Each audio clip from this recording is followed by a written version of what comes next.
Halo, selamat pagi semua anak-anakku sekalian. Gimana sukacita hari ini? Ya, pastinya sukacita. Kalau minggu lalu kita boleh bertemu dan kita boleh melihat gambaran yang jelas bagi kehidupan kita. Nah, hari ini kita akan melihat juga kembali ada satu misteri guest kita. Oke, sebelumnya kita akan berdoa terlebih dahulu dalam renungan hari ini. Mari kita berdoa. Bapa yang Maha Kasih, Bapa dalam surga, kami ucap syukur kepadamu buat kesempatan di pagi yang indah ini.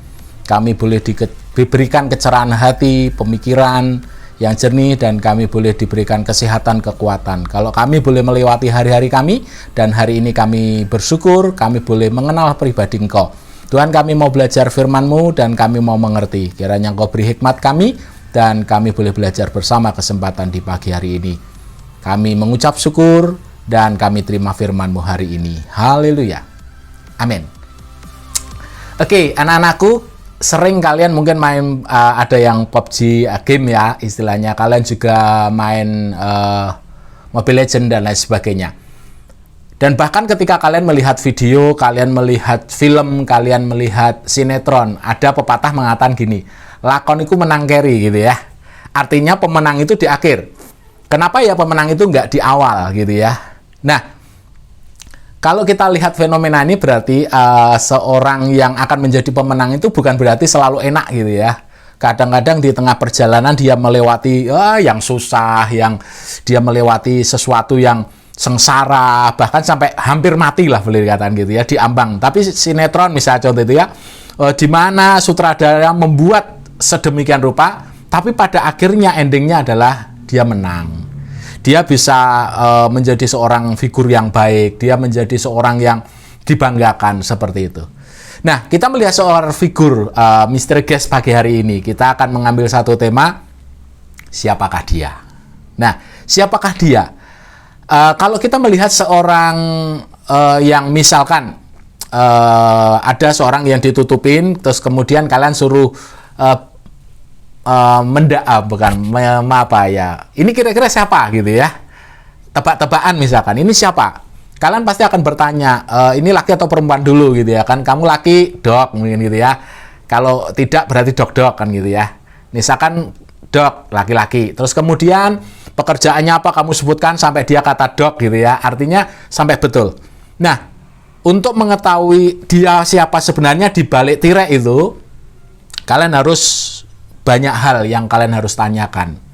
Nah, hari ini kita juga akan melihat kadang-kadang bukan hanya kita, ternyata murid Tuhan Yesus juga saat itu bertanya-tanya gitu ya. Padahal mereka sudah murid, tetapi mereka juga bertanya-tanya. Nah, siapakah dia? Misteri guest itu. Kita akan coba melihat di dalam Markus pasal 4 ayat 40. Sebenarnya kalian bisa baca dalam perikop ini tentang cerita bagaimana tentang Tuhan Yesus dan juga para muridnya yang sedang menyeberang danau saat itu. Tapi kita akan melihat di ayat 40 dan 41 saja ya. Dikatakan dalam firman Tuhan seperti ini. Lalu ia berkata kepada mereka, mengapa kamu begitu takut? Ini Tuhan Yesus yang berkata ya. Mengapa kamu tidak percaya? Ayat 41, mereka menjadi sangat takut dan berkata seorang kepada yang lain, siapa gerangan orang ini, sehingga angin dan danau pun taat kepadanya.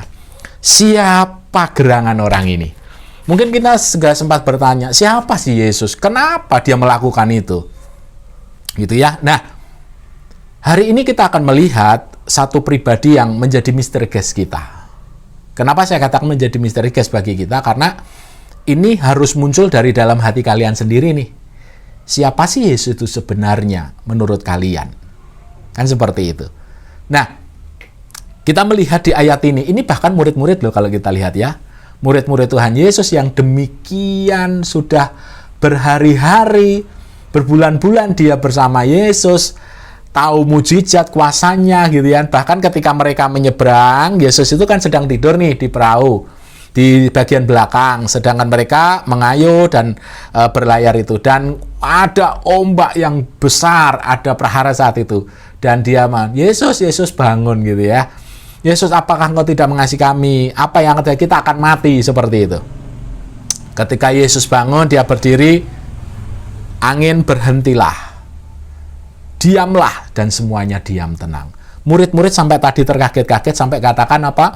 Sangat takut dan berkata, siapakah gerangan orang ini? Jangan-jangan hari ini kalian juga seperti itu. Sudah ke gereja, ikut pelayanan, kalian sudah menjadi sekolah di Aletheia, kalian sudah menjadi remaja Kristen, tapi masih bertanya, siapa sih Yesus itu? Kayak apa sih Yesus itu? Bahkan kita belum tahu. Jangan-jangan itu terjadi. Nah, apakah Yesus itu masih menjadi misteri gas dalam kehidupan kalian? Menjadi sesuatu yang tersembunyi bagi kalian? Yuk kita belajar dari para murid-murid nih. Di mana mereka sudah mengalami pengalaman bersama Tuhan. Tapi mereka masih bertanya, siapa gerangan orang ini? Apakah kita masih bertanya hari ini mungkin, siapakah Yesus itu dalam hidupmu? Seperti tadi saya katakan, lakon itu menang carry gitu ya. Sampai sekarang kalau sinetron, kalau lakonnya gitu ya, pemeran utamanya itu sampai kalah, kalian pasti ikut marah-marah gitu ya. Kadang-kadang bisa dilemparkan ke TV-nya gitu ya. Karena apa? Itu yang terjadi. Kalau nggak seperti itu nggak seru, nggak rame, dan nggak laku filmnya. Pasti pemeran utamanya pasti menang. Yesus demikian juga. Dia tokoh sejarah yang luar biasa. Buku, majalah, tabloid, semua sudah bagaimana. Ada yang mengatakan Yesus itu manusia biasa. Ada yang mengatakan Yesus itu gila, gitu ya. Karena apa? Ya gila kan gitu ya. Seperti orang-orang Yahudi, gila ini Yesus ini. Masa kita punya tatanan ini dirubah, dirusak semua kan gitu ya kan. Kemudian yang murid-muridnya nggak berpuasa, kita puasa kok mereka nggak berpuasa. Gila ini kan gitu ya. Dan ketika sampai mengatakan gitu, wah ini orang kerasukan setan. Yesus itu kerasukan setan. Karena apa? Ngadakan mujizat, orang lumpuh bisa berjalan. Wah, orang ini pakai kuasa mana nih? Ini roh-roh jahat, roh setan mana ini kan gitu ya. Sampai seperti itu. Tapi ada juga ya gimana mereka yang sembuhkan, mereka berkata, Allah dahsyat, guru, rabi, engkau adalah guru kami, engkau Tuhan kami, engkau raja kami. Sampai menyebut seperti itu. Karena apa? Dia mengalami sendiri dan kuasa mujizat itu terjadi. Oke? Banyak yang melihat siapa sih Yesus itu sebenarnya. Nah hari ini coba kalian lihat menurut diri kalian, siapa sih Yesus itu? Segila itukah Yesus? Apakah kalian melihat konyolkah Yesus itu? Dia mati di atas kayu salib? Ataukah kalian, wow, luar biasa, menunjukkan kasih-Nya, menunjukkan kedahsyatannya? Apakah masih jadi misteri gas bagi kalian hari ini Yesus itu? Oke. Yang pertama, kenapa dan siapa Yesus itu? Yang pertama adalah Yesus Kristus.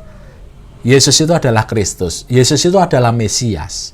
Yesus itu Raja yang dari Allah yang turun ke dunia dan menjadi manusia. Dia itu adalah boleh dikatakan juru selamat. Dia itulah yang akan menolong manusia. Dia itulah yang menyelamatkan manusia. Jadi yang pertama, Yesus itu adalah Kristus. Dia penyelamatmu, dia penebus dosamu. Dia yang akan menolongmu, dia yang akan memberikan kalian hidup kekal. Dia yang akan membawa kalian menuju surganya Tuhan. Dan Yesus itu adalah Kristus di dalam hidupmu dan di dalam hatimu. Supaya tidak menjadi misteri gas, siapa gerangan orang ini? Dia adalah Mesias. Dia adalah anak Allah yang hidup. Allah yang menjadi manusia ke dunia ini. Oke? Yang kedua, kenapa kita harus sadar kenapa dan apa yang dilakukan? Gitu ya. Dia adalah Immanuel. Jadi yang kedua adalah Immanuel. Apa artinya? Allah beserta dengan kita secara umum kata itu. Tapi ada kata di sana Immanuel, artinya Allah tinggal di dalam kita. Allah bersama dengan kita. Artinya Allah di dalam hidup kita. Atau dalam bahasa lainnya Allah manunggal dengan kita. Artinya yang kedua adalah tidak akan menjadi misteri gas kalau Tuhan itu hidup dalam hidupmu, dalam hatimu, dalam pikiranmu, dan di dalam hatimu. Artinya Yesus tinggal dalam hidupmu. Immanuel. Sehingga dia katakan menyertai akhirnya terus-menerus bersama kita. Yesus itu Sang Immanuel. Dia yang menyertai, dia yang bersama ketika dalam sukamu, dalam dukamu, dalam segala kehidupanmu. Dia selalu ada. Itu dahsyatnya dia sebagai Immanuel. Apakah dia sudah menjadi Immanuel dalam hidupmu? Jadikan Yesus Immanuel dalam hidupmu. Allah yang beserta.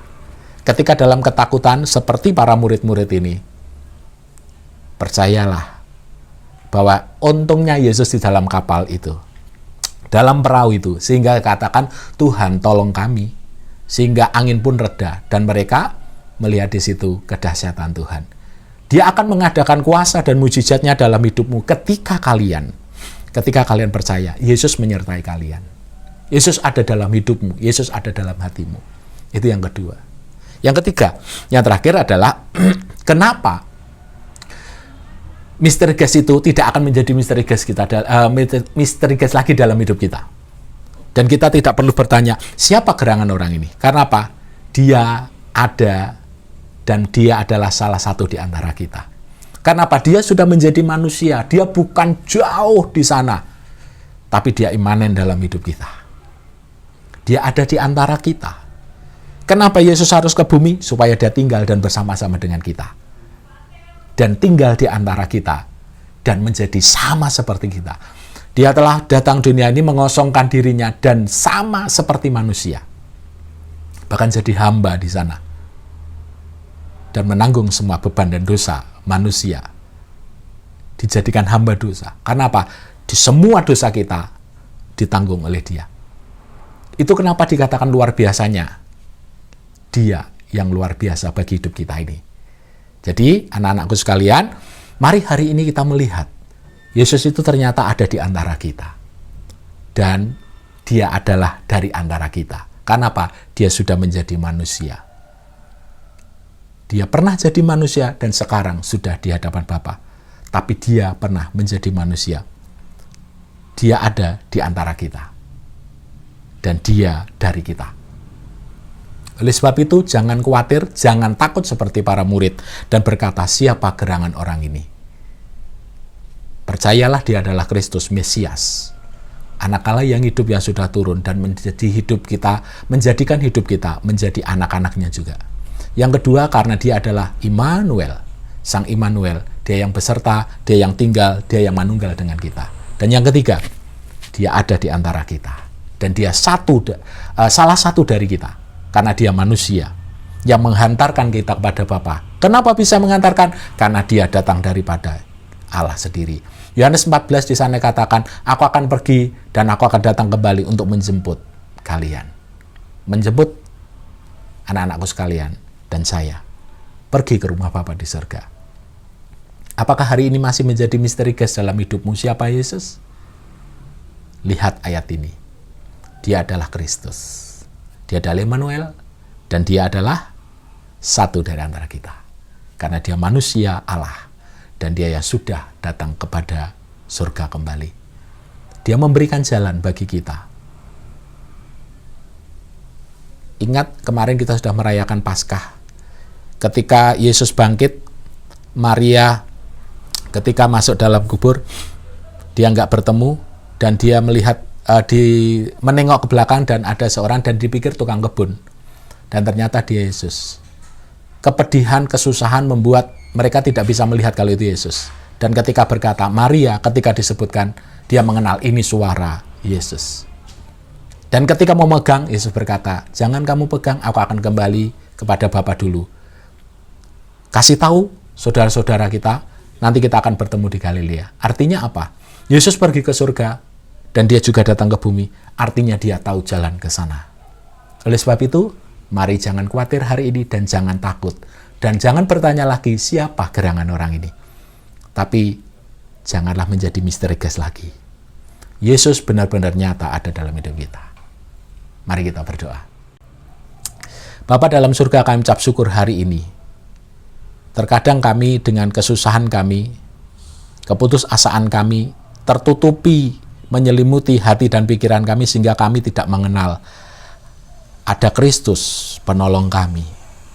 Ada Yesus dalam hati kami. Sehingga Yesus tidak bekerja atas kami seakan-akan. Karena kami menutupi diri kami dengan pengetahuan kami dan dengan kekuatan kami. Tapi hari ini firman-Mu berkata, Engkau adalah Mesias Kristus Allah yang hidup. Engkau adalah Sang Immanuel yang selalu menyertai dan membawa kuasa bagi kami. Dan Engkau adalah tinggal di antara kami. Kami tidak perlu takut dan gentar lagi, karena Engkau beserta dan bersama dengan kami. Terima kasih Tuhan, Engkau nyata bagi hidup kami, bukan hanya dulu, tapi saat ini Engkau ada bersama dengan kami. Terima kasih buat hari ini, memberkati rekan-rekan kami yang tidak bisa bersama dengan kami, yang sakit memberikan kesembuhan, berikan kekuatan, dan Tuhan yang akan menjelang kami kelas 9 yang akan ujian, Kau memberkati, ujian akhir dan ujian praktek, dan juga kelulusan yang Kau memberkati. Dan juga memberkati guru-guru yang sudah mempersiapkan semua, baik soal-soal ataupun ujian yang akan diselenggarakan nanti. Demikian juga kami ucap syukur atas Paskah, kami boleh merayakan bersama. Dan hari ini juga kami berdoa bagi saudara-saudara kami di NTT yang kena musibah dan juga di Malang. Engkau akan memberkati baik gempa bumi ataupun tanah longsor dan juga adanya banjir bandang. Engkau memberkati mereka dengan penghiburan kekuatan bagi keluarga-keluarga yang ditinggalkan. Dan kami percaya Tuhan Engkau akan melawat mereka, memberkati mereka, beri penghiburan.